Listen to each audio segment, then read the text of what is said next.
अमरावती जिल्ह्यामध्ये काल सायंकाळी 6 वाजतापासून विजेच्या कडकडाटासह मुसळधार पावसानं हजेरी लावली। जिल्ह्यातील विविध भागात झालेल्या मुसळधार पावसानं रस्ते नाल्या तुडुंब वाहून गेल्या, तर ग्रामीण भागामध्ये या अवकाळी पावसामुळे गोरगरीब जनतेच्या घरांचं मोठ्या प्रमाणात नुकसान झालंय। तर अमरावती शहरात रात्री झालेल्या मुसळधार पावसानं संपूर्ण रस्त्यावर मोठ्या प्रमाणात पाणी साचलं होतं।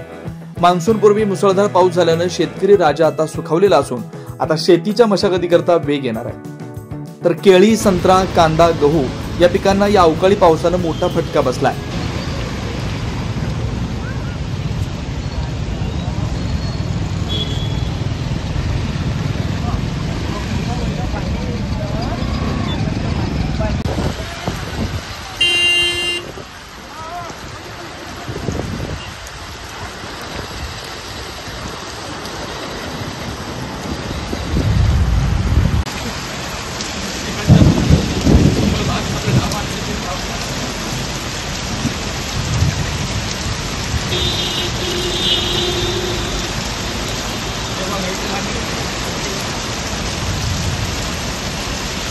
अशाच वेगवान घडामोडी पाहण्यासाठी आमच्या चॅनलला लाईक व सबस्क्राइब करायला विसरू नका।